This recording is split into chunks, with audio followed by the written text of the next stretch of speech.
Welcome to the webinar today. The special interest group hosting this webinar is the SIG for Smarter Urban Rural. The SIG has joined the two previous SIGs, which were Smarter Cities and Smarter Rural, into one. So today we're going to be talking about something that is applicable. I think it crosses the line between between rural and urban, which is an interesting topic. Just a little bit about the SIGs, the IPMA SIGs. Just before that, let me just get to some practicalities. There's a Q&A button at the bottom of your screens. Please post your questions there. At the end of this, Ron's going to be taking us through his presentation, and at the end of this, we'll allow about 15 minutes for Q&A and to interact a little bit with Ron.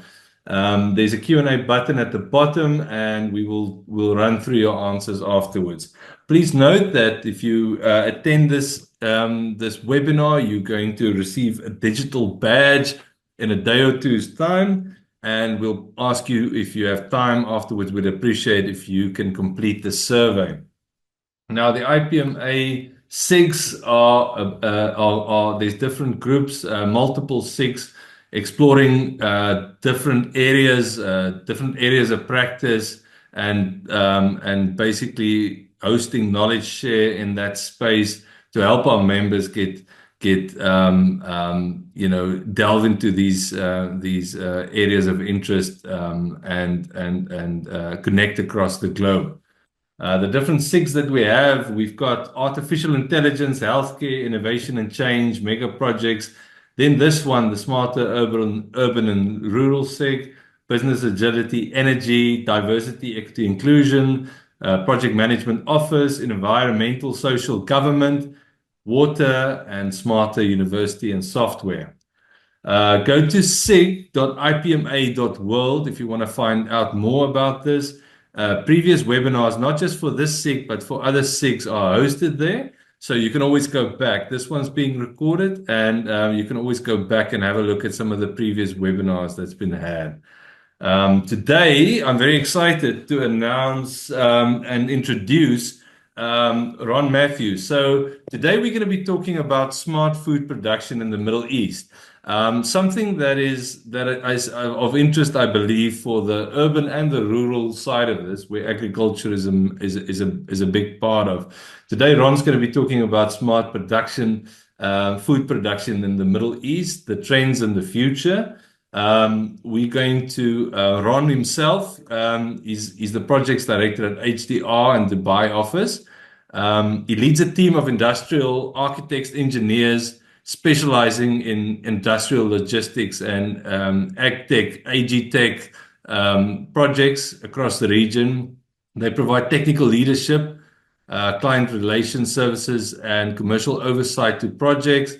Ron is a qualified civil engineer. He started his career off as a site engineer in the UAE. He's been involved in industrial and commercial projects in Dubai, the UAE, and the Middle East in the last decade, and where he finds himself now at HDR, looking after these projects and advising clients on a strategic level.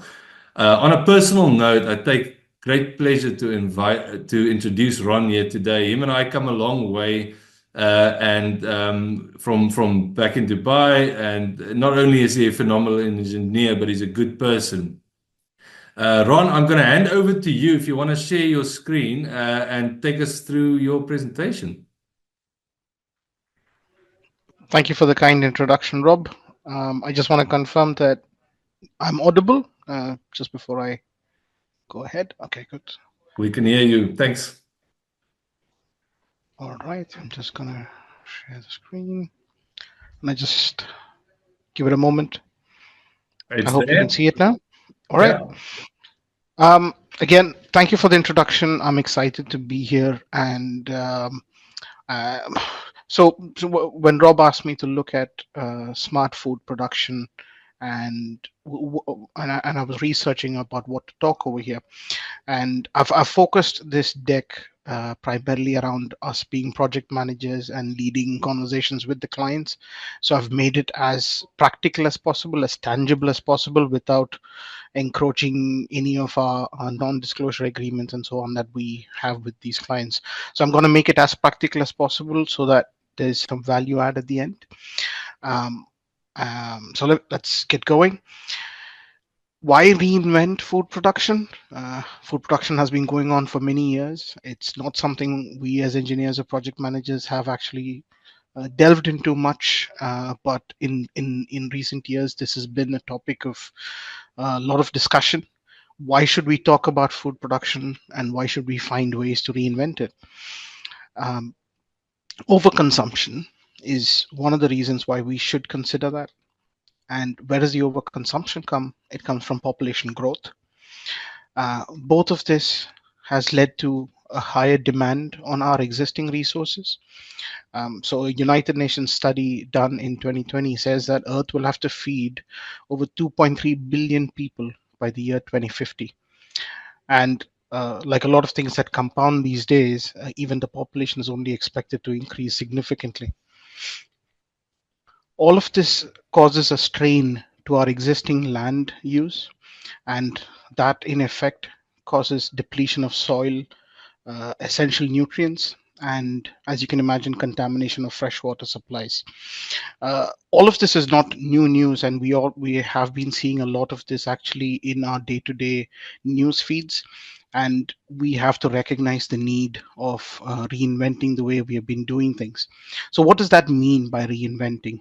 What can we do to reinvent? We have to establish goals for ourselves. And the way I see it, we have three primary goals in how we need to reinvent food production. We need to strategically and significantly increase our food production by 70% in less than 25 years. We have to co-locate the food production centers near urban areas, which are the population density zones. And we have to do all of this while we're optimizing the use of land and minimizing any impact to the environment. This, I think, should be the three driving goals when we're trying to address the topic of food production. To address food production, we have to look at what food production looks like today. We broadly stated we have three ways that food is produced. We have open field production, which is your typical farm. You have greenhouse production, which is farms, but smartified by using enclosures and some controlled environment within the greenhouse.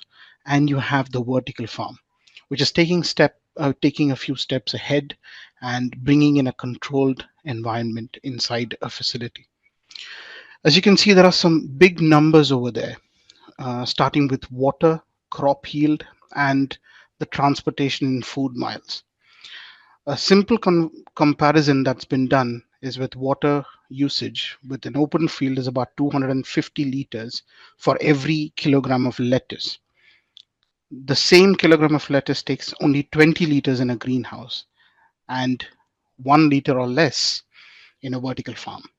Those are big numbers. You can also draw the relationship in a converse manner when you're looking at crop yield per square meter per year. Again, for lettuce, it's less than 4 kgs per square meter in an open field, while in a greenhouse, it's over 41 kgs. And in a vertical farm, that's almost 3 times. This is also reflected in the food miles that are incurred when you're trying to transport food to the areas that need the food. So with a vertical farm, you can reduce your food transport miles by almost 500 times. And that's a significant reduction. And that all of this translates into your footprint on the environment. Why CEA or vertical farming? To give a quick explanation of what CEA, it means controlled environment agriculture, or otherwise commonly referred to as vertical farming. From the previous deck, it was easily garnered that you can have a significant amount of resource efficiency, reduce your water usage by more than 95%, optimize the space that you use to grow food in, which is maximum utilization in a vertical facility, and you can assure year-round production, which means a big deal in a lot of environments where this is not possible and you have to rely on shipping in or flying in goods.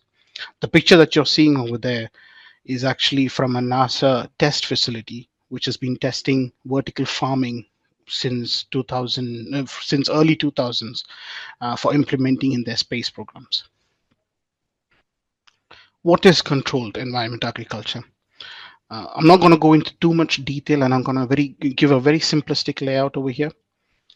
It is your standard agriculture with some specific technologies thrown in and put together in a fully controlled environment.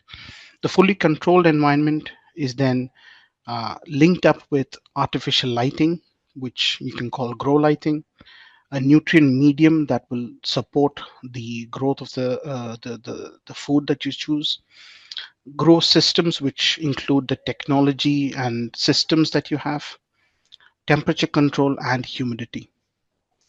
This is a very simplistic representation of what a controlled environment agriculture is. How do we get here? What does it mean, and how do you develop a CEA farm? Over here, before I go into the specific details of each aspect of developing a controlled environment farm, I want to reflect back on 3 projects that I've been involved from an ag tech aspect. And these learnings have been derived from working with the clients delivering those projects. One of the first lessons that I've learned, and one of the key things I believe that we need to consider, is location. We have to consider the product we select, the selection of the technology that we use to farm the produce, the operations and maintenance of these facilities, monitoring and automation of these farms, and ensuring sustainability and waste management. Going ahead, you will see that I delve into each of these aspects in a little bit of detail, and I'll reflect on it from a high level and then also go into a little more detail from a project standpoint. From location, the key thing that we need to derive is, does a certain area need a CA farm? As I've already explained before, these sort of farms are well suited to dense urban environments with very limited free land capacity, where the land is very expensive, and you're far removed from your traditional farms or greenhouses in the vicinity.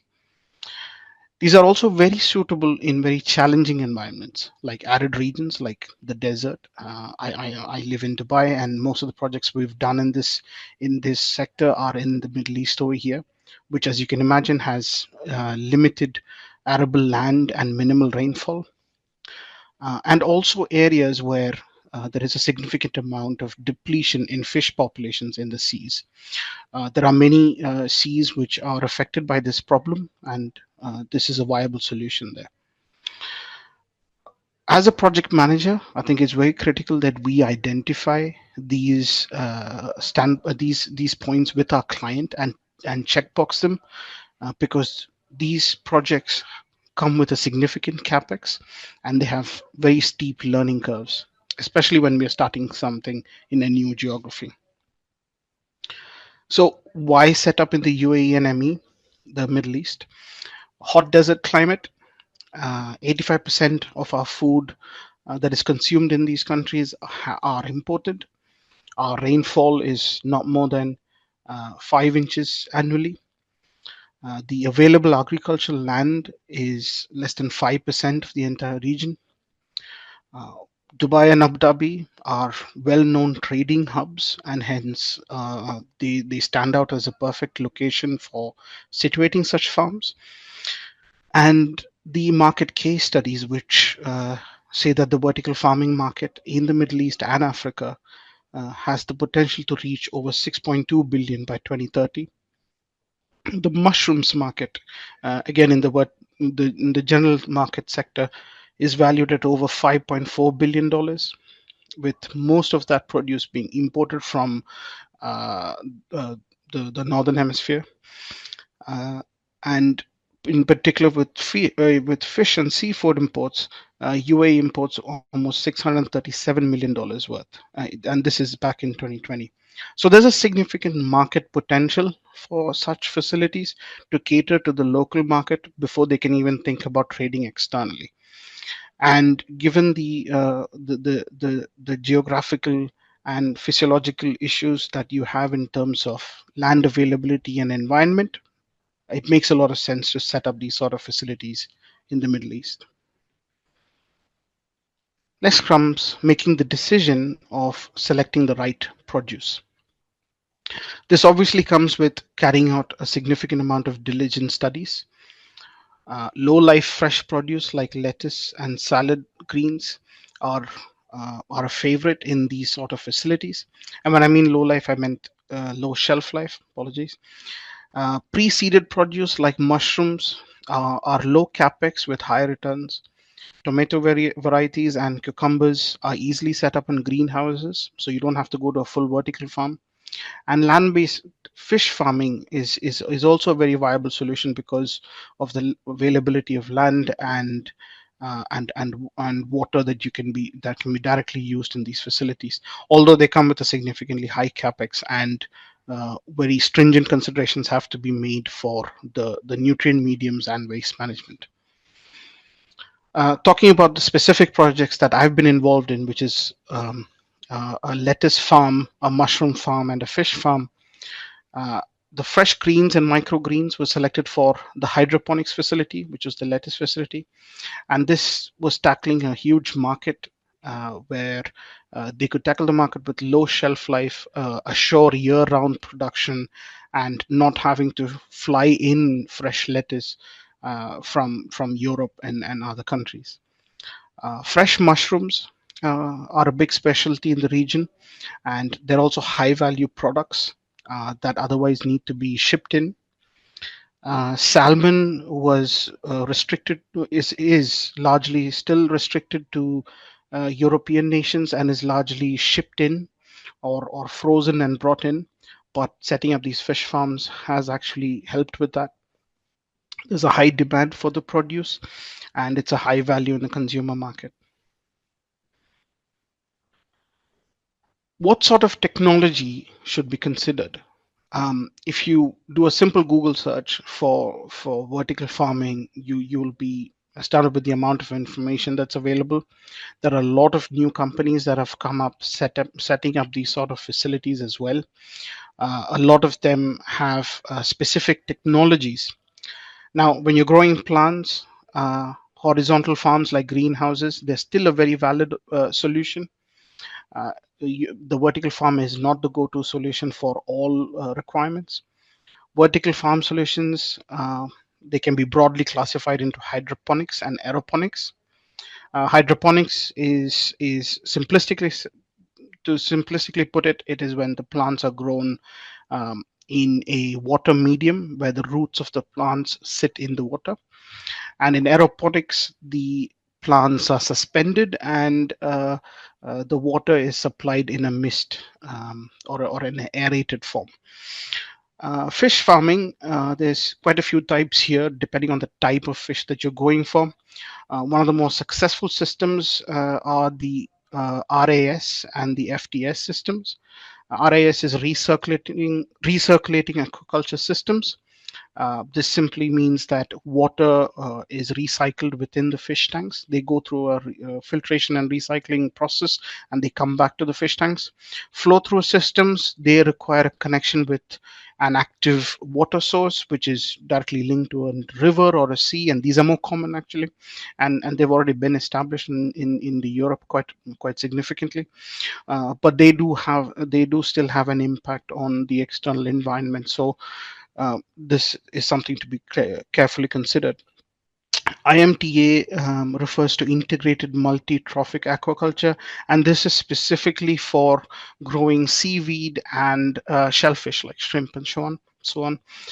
Biofloc technology involves the growing of beneficial microorganisms, and and feed for these fish tanks. So it is nutrients as well as feed for the fish farms. And finally, hybrid solutions, which are becoming more prevalent today, broadly classified as aquaponics. This is a combination of hydroponics, which is growing plants in water, and fish farming under aquaculture using an RAS system. I'll delve into a little more detail in an upcoming slide. With the specific projects that I've been involved in, firstly, the hydroponics project, which is currently known as Botanica. It is the world's largest vertical farm of its type. It's a multi-level grow room contained within a large facility. The specialist technology came from Crop One in the United States. We as designers developed the cooling solutions, water circulation, and recycling of the water. We modularized the box-in-a-box clean room design. The facility consisted of multiple grow rooms, and they had controlled day and night cycles within each. You would use artificial lighting to mimic the day and night cycles, and also artificial wind to mimic the natural conditions outside. The technology implemented used nutrient-rich water, which was constantly monitored and recirculated, and the production is upwards of 3 tons per day, leading up to around 900 tons annual production. Pre-seeded facilities refer to farming produce that is grown in soil or compost. In this case, we developed a mushroom farm with a client here in Dubai. They were one of the first people to establish such a facility. There have been other facilities since. They sourced their specialist technology from suppliers in Netherlands. The technology included everything. It included the grow systems, the specialist cooling, and they also came with all the clean room requirements. The rooms were needed to be specially designed by us to withstand high humidities, because the humidity would range up to 100%, and also temperatures between 16 to 80 degrees, where the mushrooms would be grown in multiple stages, and the temperatures would range around 16 to 22.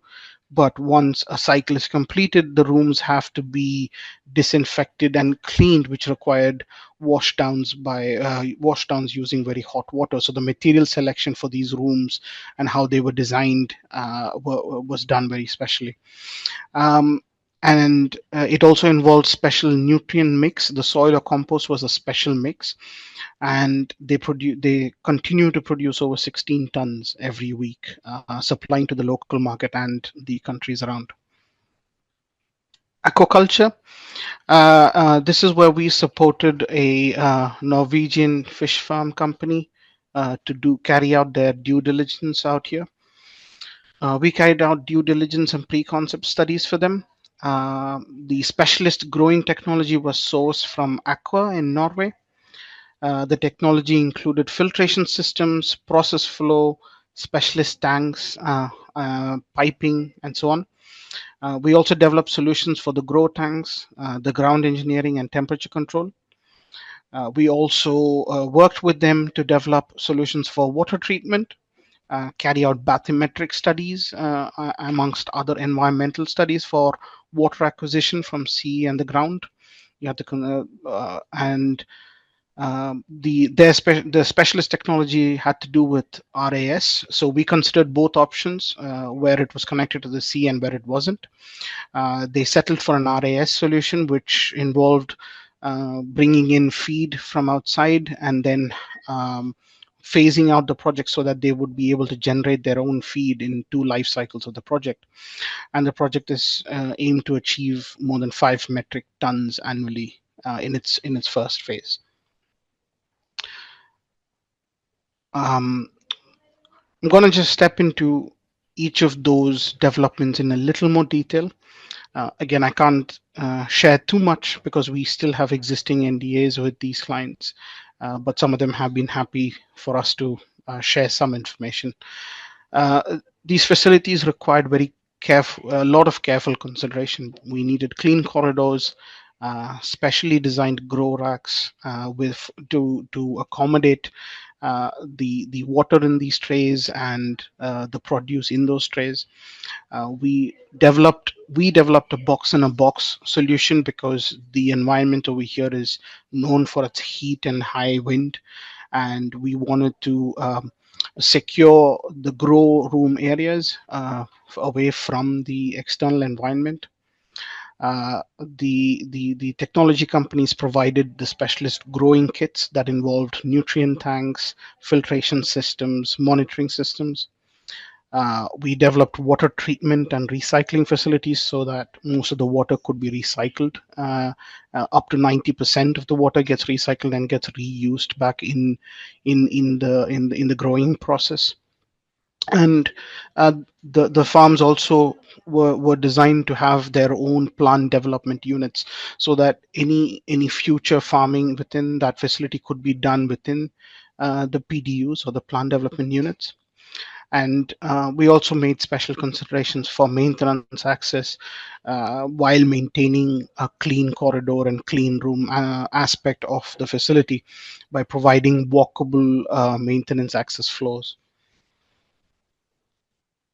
In the pre-seeded facilities, they were very similar to a hydroponics facility, although the requirements were slightly less stringent in terms of clean room requirements. Almost all of the technology came packaged from the technology suppliers, including the boilers, the water feed systems and control systems, the PLC systems for air handling, water management, odor treatment, and energy management.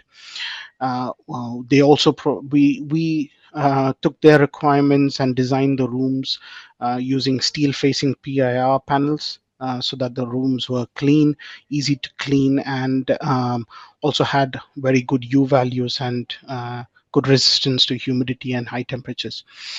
The floor slabs were specially designed for the automated equipment that they used for their hoppers and picking.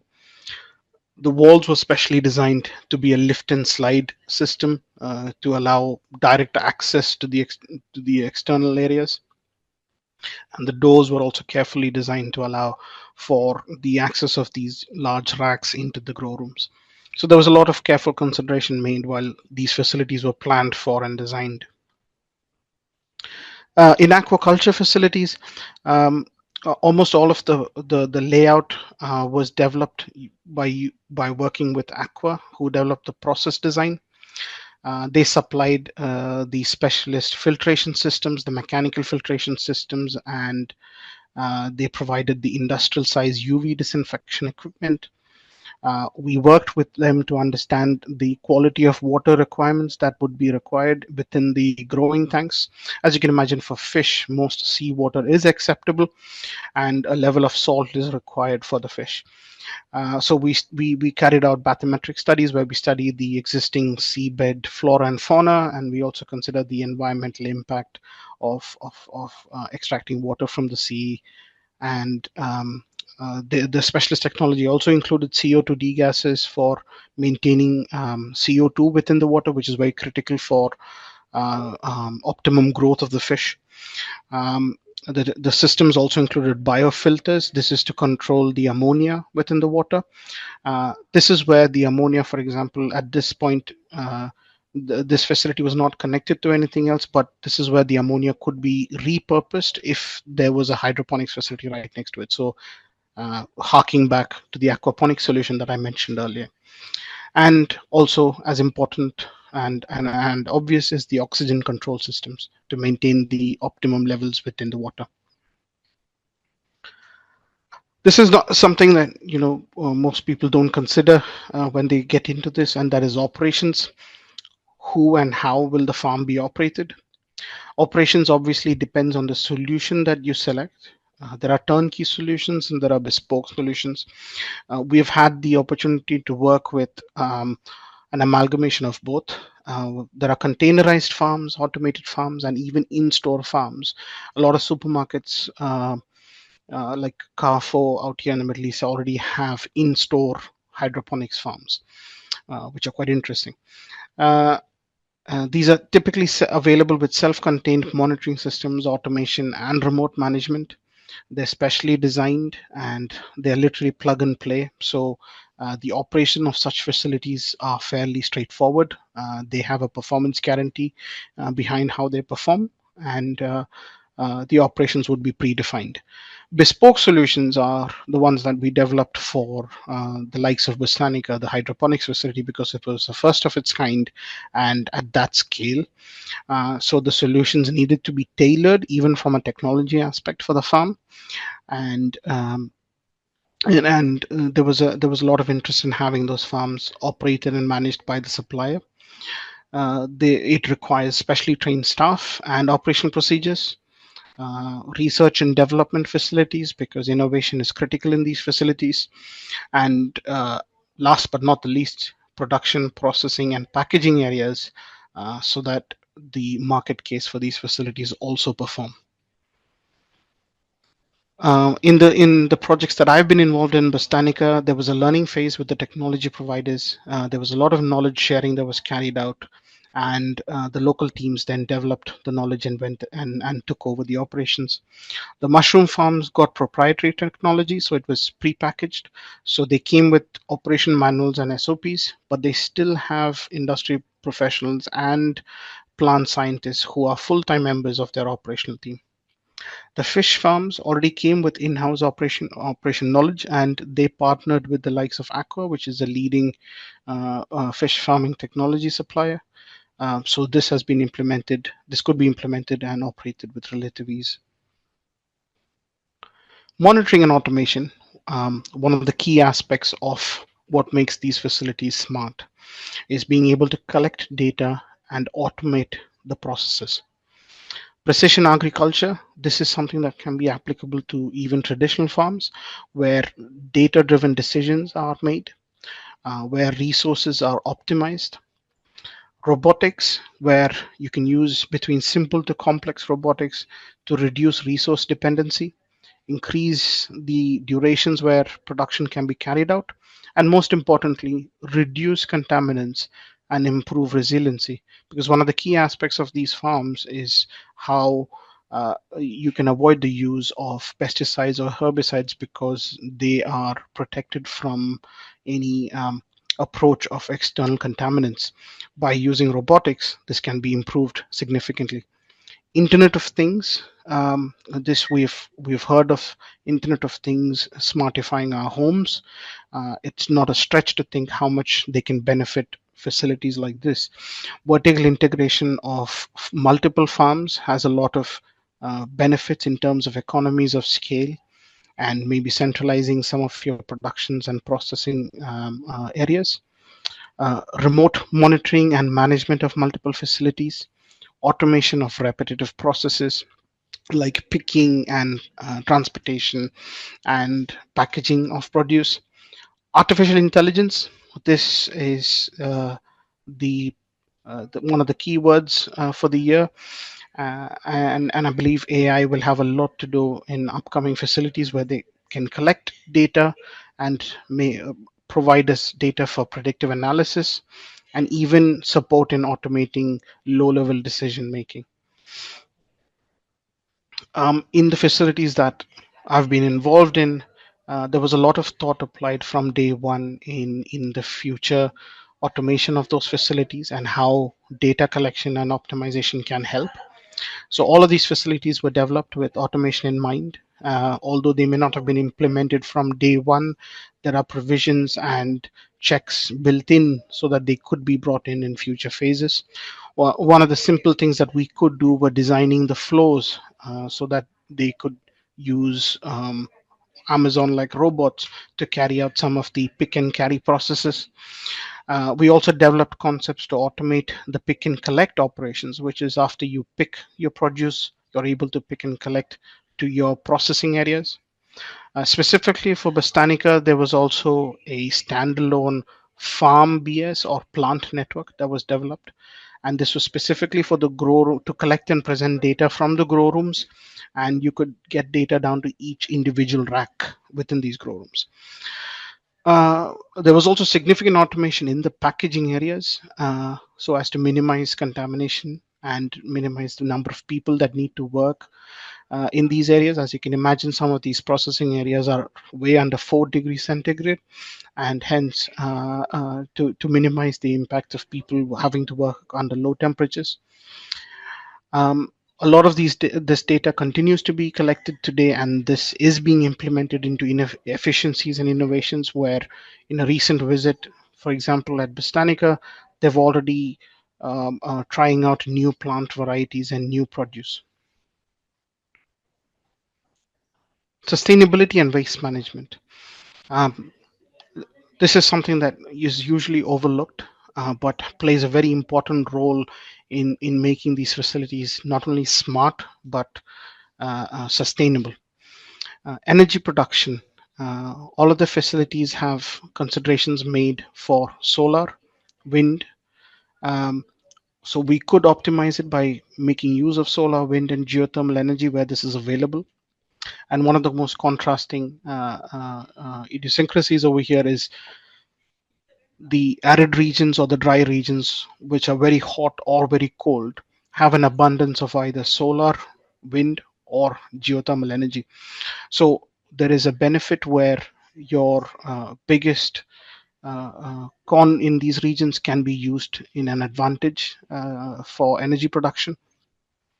There's also an increasing amount of studies that are being done where the byproduct heat from data centers and server farms, which are getting bigger and bigger by the day, can be used for energy production in these sort of facilities. Production efficiencies, obviously by using a vertical space and maximizing the amount of racks and the plants that you can grow in each rack, you're efficacizing the use of urban areas. Repurposing non-traditional climatic zones like hot and arid areas, extremely cold regions with minimal sunlight. Optimizing year-round production. Water usage, as I've already checked, you can save up to 250 liters when considering a vertical farm. Recycling of water possible with further optimization, and using hybrid farming systems, which I touched upon earlier, which is referred to as aquaponics. And also importantly, where emissions and pesticide pollution can be avoided. And this is because you have controlled environments within these facilities, you can eliminate any external contaminants from entering these systems, and hence you can eliminate the need for using pesticides or herbicides and that leaching into the soil. What does the future hold? All things considered. If I was to speak from experience, I think the next step for us would be to consider integrated food hubs. What do I mean by integrated food hubs? For example, you throw in a hydroponics facility in a certain urban area, and you couple that with a fish farm. The two can be coupled together, and it could be an aquaponics facility which does both. But again, there isn't one solution that fits all requirements.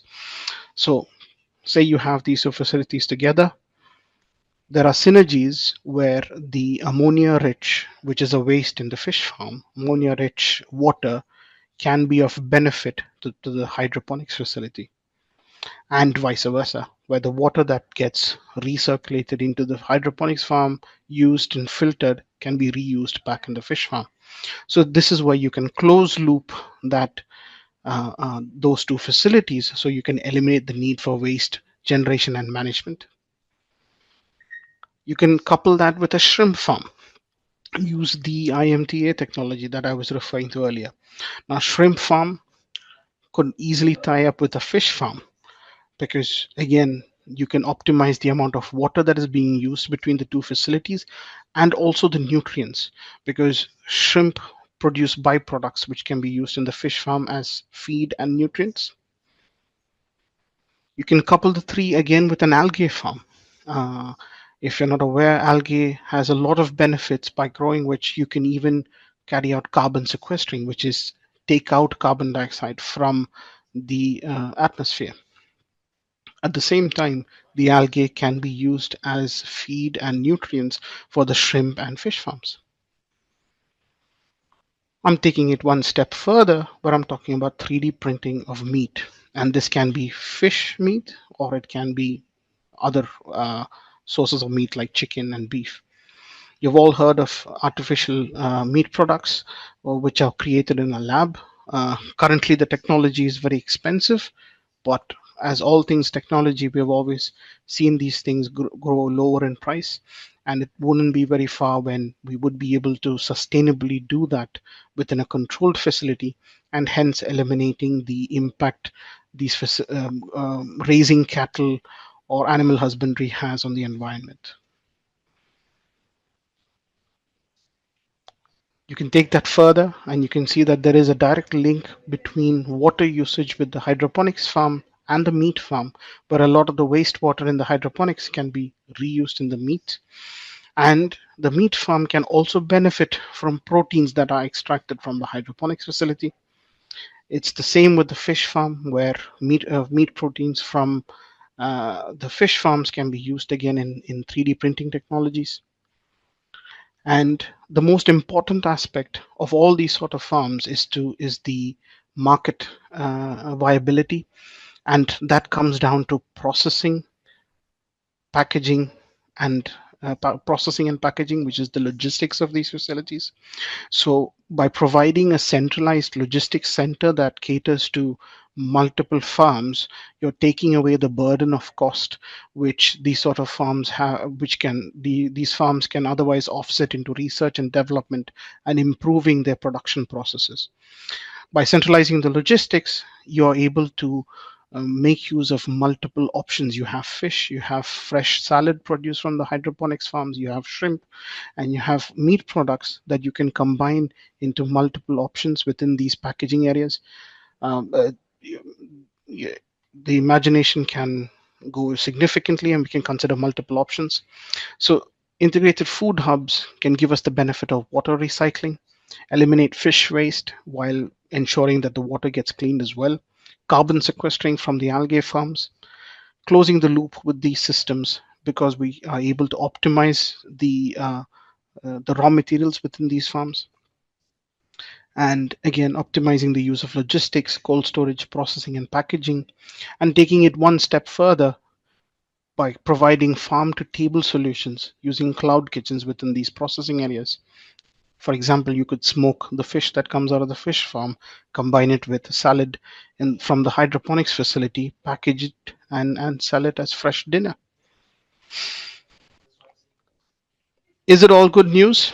Well, it is good, but there are a lot of challenges. The technology is new and it requires significant economic commitment. Uh, the way to go ahead is to improve economies and scale, and that would be by combining multiple smart farming solutions. This is to improve business sustainability. Resiliency is critical and requires clear procedures for risk identification and mitigation. Production should be driven by performance goals, and implemented technologies should be clearly researched. Uh, what we can obviously agree is that there's no question that traditional food production methods are not sufficient. They're not to be discarded, but they're not sufficient in themselves. What can we do as project managers? At the end of the day, the way I see it, all these facilities are process facilities. So clear stakeholder sessions become critical, ensuring that the technology that they have selected and the design that we provide can achieve their performance, production, and operational goals.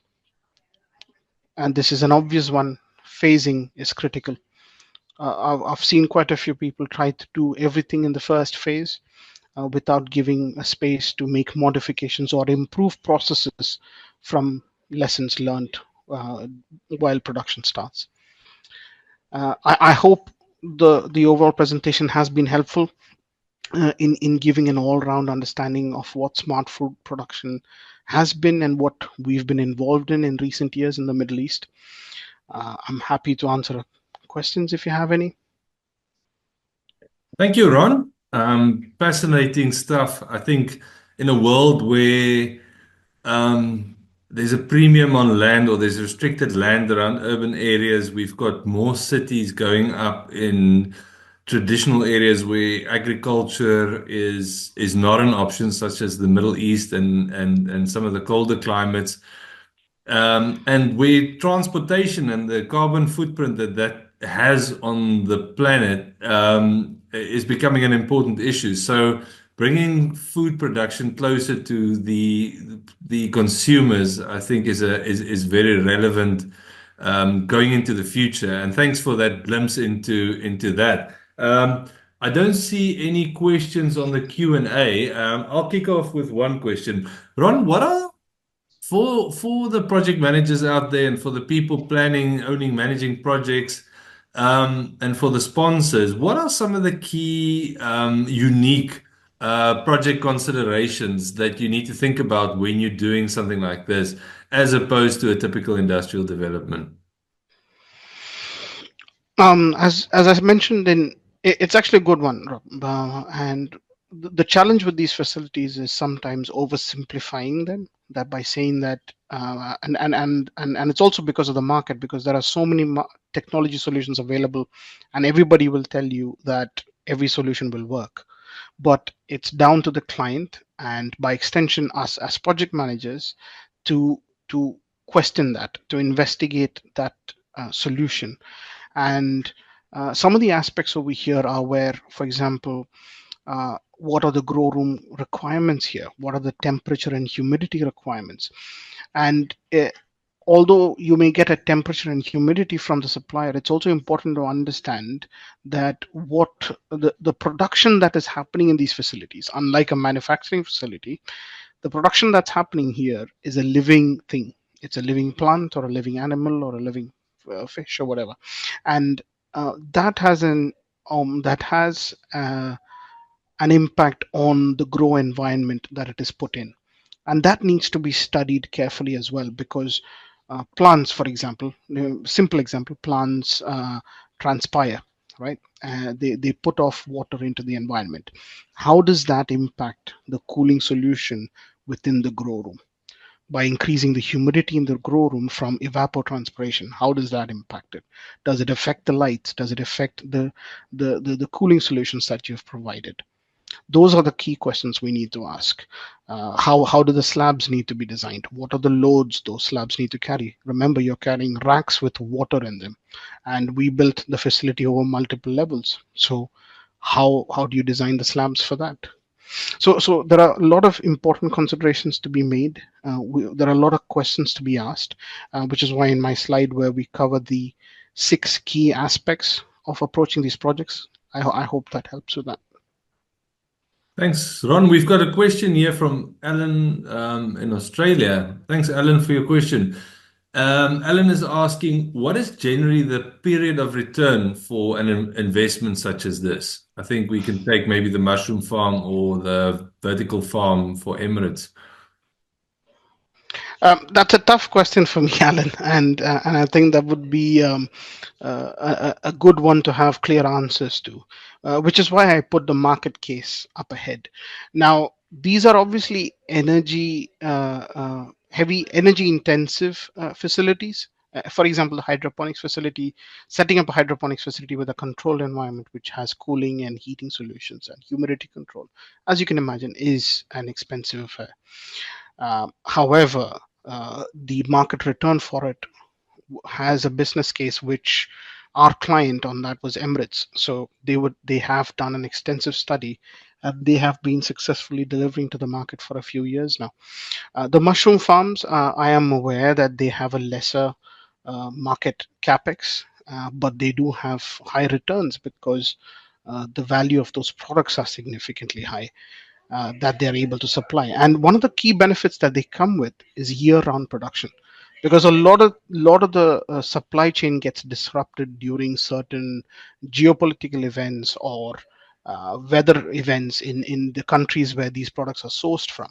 And what these farms are able to assure is year-round production at a competitive cost. Unfortunately, I can't answer the question with a categorical return period, but I hope this helps. Thanks, Ron. We've got another one from Alan here. Let me just read that. Over the years, there's been many issues relating to animal health in regard to such thing as fish farming. How do you suggest these social issues are addressed? That's a good one, actually. And it was actually very important when we were having this discussion for the aquaculture facility with our client as well, which is one of the reasons why the aquaculture facility that we worked on was land based. So we did not affect the health of the sea or the fish in the sea. So the water was independent from the sea. Now, for the health within of the fish within these facilities, again, the RAS systems, because of the checks and measures that they have in place, and the type of technology that they were going for, which was aqua in this case, they have a very strong, proven record that has successfully delivered low mortality and high produce from their facilities. Uh, so the fish health has been really good in those types of facilities. I have heard and read about similar concerns and issues with the animal health in some fish farms, uh, but we have not had those sort of issues come up in these facilities. Thanks, Ron. I've got one more question here from Daniel. He's asking, what is the largest size in square meterage or hectares of indoor farm that you've done, and what was the maximum yield of these facilities? So the largest, so it's multiple types of facilities, the different typologies.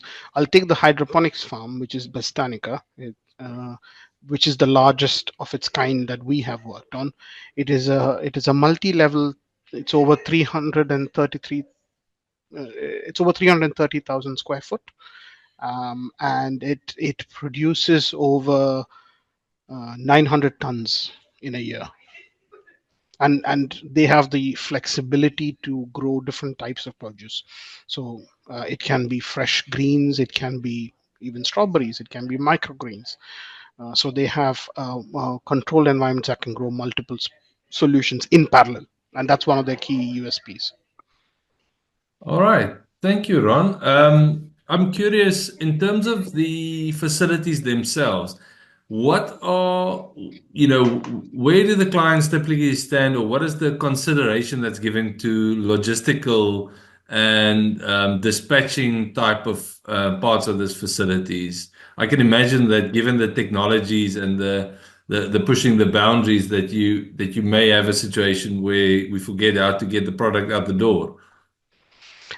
Yes, that does seem to be an issue in some facilities, especially when you're doing it bespoke. Because as you can imagine, farm scientists, they only think about how they grow the plants. The client is only thinking about growing it successfully and having enough viable product. And the selection for site and the selection for what type of logistic solution you provide is very critical, so that you're able to implement different options in the future. So, for example, on the fish farm, there were considerations made where the processing and packaging facilities could even include smoking rooms, where the fish could be deskinned and filletized and smoked.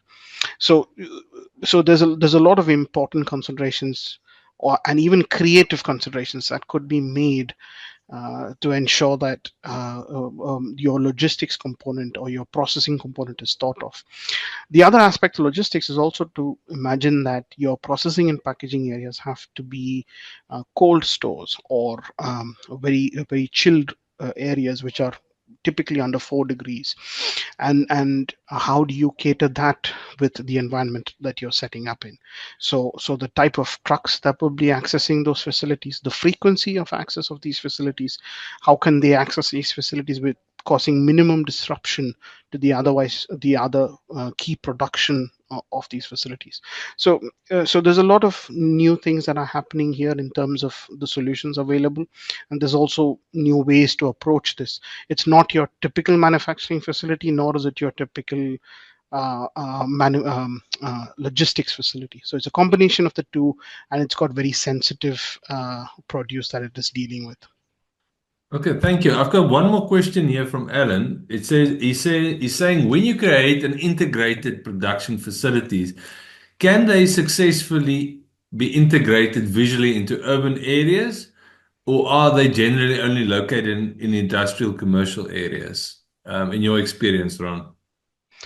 In my experience, I'm yet to see it being fully integrated into urban, fully urban areas. Although, while saying that, the definition of what is a fully urban area and what is an industrial area is, it can vary depending on the geography that you're in. For example, in Dubai, they tend to combine urban areas with industrial areas, so that we have industrial parks that also have residential spaces and commercial spaces. So in that aspect, yes, and also no, because there is a big project that has been announced and that is in the process of happening, which is sort of in the lines of an integrated food hub in Abu Dhabi. Now, it's not entirely what I mentioned as an integrated food hub with facilities that talk to each other or do that process, but that can be expected to happen, although that's in an industrial area again. So it's not in an urban environment fully, but and it's not fully the integrated food hub that I was talking to, but uh, and I'm yet to see such a solution. Can it be done? I believe yes. So you can already see, like I mentioned, in-store farms being set up in Carrefours. So we have multiple Carrefours here in Dubai that have in-store hydroponics farm. Can you set up a fish farm right next to it? Yes, you can.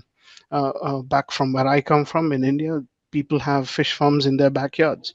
So localizing the food production, and when I say it doesn't have to be a corporate that does it, it can even be people who have backyards big enough to accommodate some of this. You could urbanize these sort of farms within your backyard. All right. So to complement your rooftop solar, you can put a backyard fish farm in. Is that what you're saying? Yes, you can. All right. Thanks, Ron. Uh, We've got just a couple of minutes left. I'd like you, just one more question from my side. I'd like you to touch upon technology readiness. You were mentioning that the phasing of projects and how, especially in the case of agriculture technology, where a lot of progress is made in recent years in terms of solutions. How do you future-proof a facility when you are planning it? so some of the simple examples is, for example, designing the slab to a certain level of flatness, which will allow you to implement many automation solutions. It could be robots, it could be a type of ASR system, automated storage and retrieval systems. It can be robotic picking and collection systems.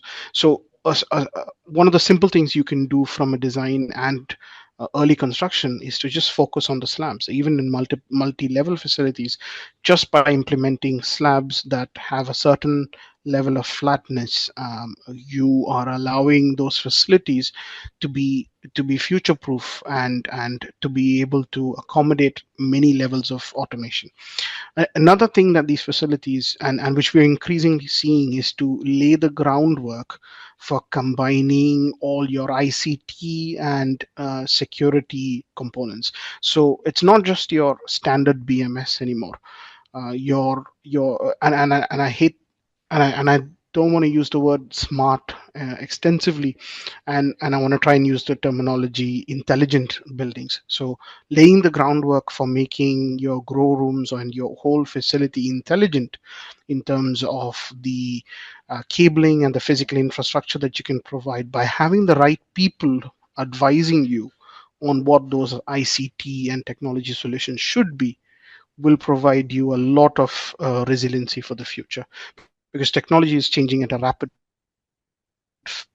pace. It's getting cheaper to implement it, and readying your facility from a civil and structural aspect or certain MEP aspects is capex put in the right direction, in my opinion. All right, Ron, thank you very much. It looks like we are on our time, on the hour. So I'd like to thank you, Ron, for joining us here today and sharing this with us. If you'd like more questions, there's Ron's details there. You feel free to send him a message if you want to know a bit more about smart food production. Ron, thank you for joining us. Please fill in the survey if you don't mind on your way out. See you next time at our next webinar. Thank you, Thank you for everyone. having me, Rob. Thank you, everybody. Take care and have a great weekend.